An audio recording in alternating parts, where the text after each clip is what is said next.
Hey, what's up book lovers? My name is Benny and welcome back to my channel. Today I'm here to do my August wrap up. In August I ended up reading 5 books, which I don't know how I feel about. I wish I'd read a little bit more because I'm starting school and I'm not gonna have that much time to read. I've actually been here for a week already. I've only been doing training and classes haven't started yet, but I haven't even been able to read that much, which is really sad, but I'm going to try and find more time to read during the school year. And because I'm back at my college dorm, I don't have the physical books with me, so I'll just put a picture up over here so you guys can see what the books look like. Like I said, I read 5 books, but I did end up DNFing 1 book, so I'm going to mention that really quickly first, and that book is The Last Starberry Rick Yancey. I DNF'd this book like halfway through. I know I didn't have that much left, but I just couldn't push through anymore, and it's really sad.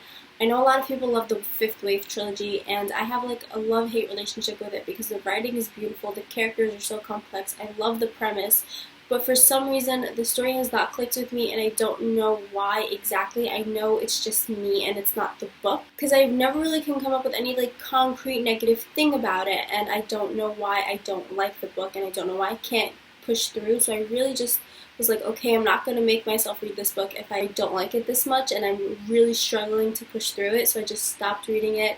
Maybe one day I'll go back and try and finish it, but I don't know. I looked up a few spoilers, so I know one major thing that ends up happening in this book. So yeah, I don't know if I'm ever going to end up finishing this book one day, but we'll see what happens. The first book that I did finish in August was First and Then by Emma Mills. I have a book talk up for this book if you're interested in checking it out, and for the most part it does not have any spoilers. This is a YA contemporary about a girl named Devin Tennyson. She's really lost in life and she kind of develops a great dynamic with her cousin Foster when he comes to live with her family, and he basically ends up changing her life. This is one of my newest favorite contemporaries. I gave this book 4 out of 5 stars. I really liked it. It's a great book about friendship and family, and I feel like more people need to read it, so if you have not picked up First and Then, you definitely should. After that, I picked up After You by Jojo Moyes, and I love this book so much. This is the sequel to Me Before You, and I gave it 5 out of 5 stars, and I might possibly maybe like this book a little bit more than Me Before You.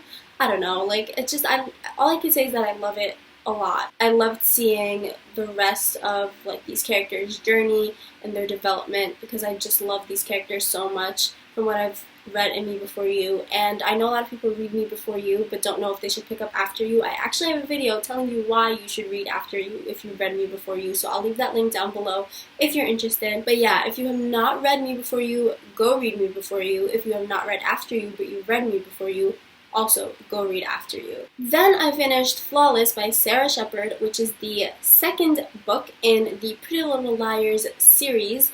And basically, I'm rereading this series. I haven't read the whole entire thing to begin with. I've only read the first 8 books. And when I read the 8th book, I thought that's it. This is the end of the series. But then apparently there's another 8 that I never read. And I love the Pretty Little Liars show. It's one of my favorite shows, and basically it's wrapping up. This is its last season, and I wanted to compare the book and the TV show because they're so completely drastically different, so I wanted to remind myself of what the original story was like.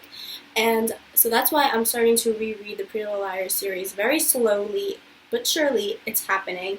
And I also want to see those last 8 books that I never actually got around to reading and how they're very different from the TV show as well. Overall, I definitely enjoyed this a lot less than when I read it the first time. I gave it 3 out of 5 stars, and it's just, you know, fun. There's nothing really special about it.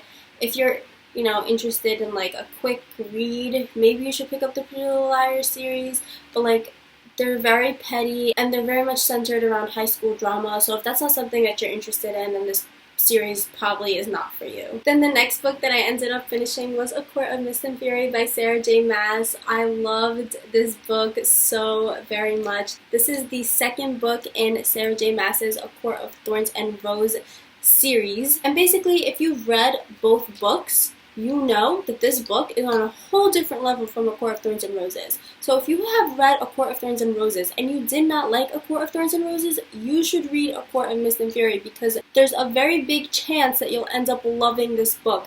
This book was so good. I can't even stress enough how great this book was, and it very much surprised me. I was someone who enjoyed A Court of Thorns and Roses, but I didn't love it and I didn't get the hype. But when I read A Court of Mist and Fury, I understood why this book was so hyped up. And after reading this book, I definitely want to lower my rating for A Court of Thorns and Roses because they're on completely different levels, and I very much enjoyed this so much more. This is one of my favorite books of 2016 and has introduced me to some really fantastic characters that I will love till forever. So you should definitely pick up A Court of Thorns and Roses just so you could read A Court of Mist and Fury. If you have not heard of either of these books, or if you haven't heard of Sarah J. Maas, I'm actually very surprised, and you should definitely pick up A Court of Thorns and Roses.